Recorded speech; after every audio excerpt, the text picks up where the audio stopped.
Hello, on se retrouve aujourd'hui pour un tuto Halloween. J'ai décidé cette année de faire un tuto un petit peu plus girly, un petit peu plus passe-partout, pas forcément dans le gore non plus, enfin quelque chose d'assez mignon. Donc on va commencer le tuto tout de suite. Donc comme d'habitude, j'applique ma base, donc celle-ci vient de chez Ongle 24. Je l'applique sur tout mon ongle et je catalyse 60 secondes sous ma lampe. Je vais ensuite venir appliquer la couleur Cream Donut de chez Madame Glam, donc je l'applique sur tout mon ongle. J'en applique en fine couche et je catalyse 60 secondes sous ma lampe. La couleur est déjà bien opaque en une seule couche, mais par sécurité, je vais venir en appliquer une seconde que je catalyse également 60 secondes.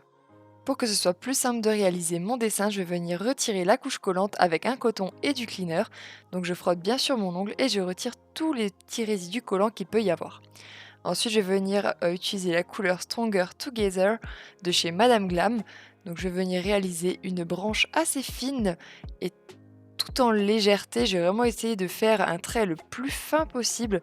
Il ne faut pas que quand on regarde le nail art à la fin, ce soit ça qu'on voit le plus. C'est vraiment une toile de fond. Ça va vraiment servir de fond. Donc, je trace un trait assez fin et ensuite, je vais venir tracer quelques petits repères. Je vais venir faire en fait tout simplement le début de mes feuilles. Donc je vais venir faire des tout petits traits le long de ma branche, donc à l'endroit où je souhaite mettre une feuille par la suite. Et une fois que c'est fait, je vais pouvoir venir catalyser 60 secondes sous ma lampe. Pour réaliser mes feuilles, je vais venir utiliser la couleur P2179 Marshmallow de chez Purple. Donc c'est une teinte fluo, donc rose fluo. Je me suis dit que pour Halloween, ça pouvait être un contraste parfait. Et je vais venir également utiliser un gel paint blanc qui vient également de chez Purple. Donc pour réaliser mes feuilles, je vais tout simplement venir tremper mon pinceau dans ma couleur marshmallow. Et après, je vais venir mettre juste un tout petit peu de blanc sur la pointe de mon pinceau.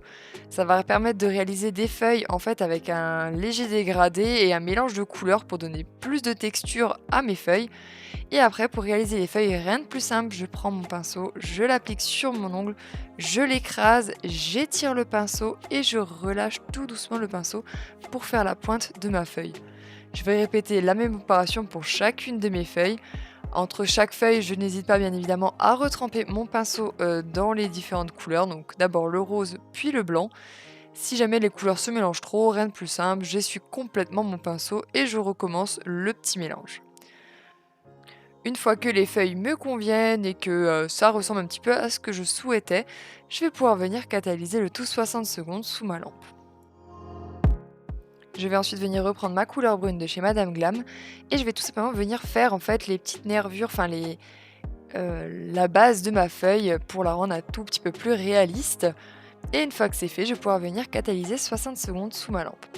Je trouvais qu'on voyait un tout petit peu trop la branche, qu'elle était un tout petit peu trop présente, parce qu'en fait le but c'est que l'accent soit mis sur l'araignée qu'on va voir juste après.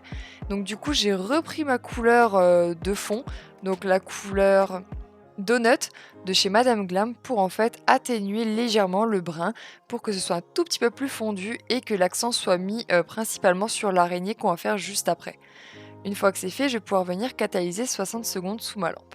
Pour réaliser mon araignée, je vais venir me munir d'un gel paint, donc celui-là vient de chez Madame Glam, et avec un dotting, je vais tout simplement venir faire un point assez petit pour la tête et un point un peu plus grand pour le corps. Donc là, le corps de notre araignée est déjà terminé. Donc là, c'est libre à vous de choisir, soit vous pouvez venir catalyser par sécurité, soit vous ne le faites pas et vous passez tout de suite à l'étape des pattes. Pour cela, rien de plus simple, il vous suffit de prendre un pinceau liner assez fin et de tracer des pattes comme vous pouvez le voir à l'écran, comme j'ai un petit peu fait. Vraiment, c'est assez facile à faire. Une fois que l'araignée vous plaît et que le rendu vous convient, vous allez pouvoir venir catalyser le tout 60 secondes sous votre lampe. Donc pour la finition, j'ai décidé de la faire mat. Donc pour cela, j'ai utilisé mon top coat mat chouchou de tous les temps et je vais venir l'appliquer sur tout mon ongle. Une fois que c'est fait, je vais pouvoir venir catalyser le tout 60 secondes. Libre à vous de vous arrêter ici ou alors de continuer avec un top coat brillant. Donc là, je vais venir mettre des petites gouttes par-ci par-là pour donner un petit effet un petit peu mouillé à mes feuilles. Et ensuite, je vais venir en appliquer également sur mon araignée pour qu'elle ressorte de manière brillante. Et puis finalement, à la fin, je me suis décidée par ajouter un petit strass noir sur le corps de mon araignée. Je me suis dit que ça ferait plutôt sympa, ça donne un petit côté un petit peu chic à la pose et ça rajoute un petit plus que je trouvais plutôt Sympa. Une fois que c'est fait, je vais pouvoir venir catalyser 60 secondes sous ma lampe et je n'oublie pas de venir border mon strass pour qu'il tienne le plus longtemps possible. Une fois qu'il est bien bordé, je vais pouvoir venir le catalyser 60 secondes sous ma lampe. Et voilà, c'est déjà fini pour ce tuto. Si ça vous a plu, n'hésitez pas à me le dire dans les commentaires, à vous abonner, à liker la vidéo. Et sinon, moi je vous dis à très vite sur YouTube pour une prochaine vidéo. Ciao ciao!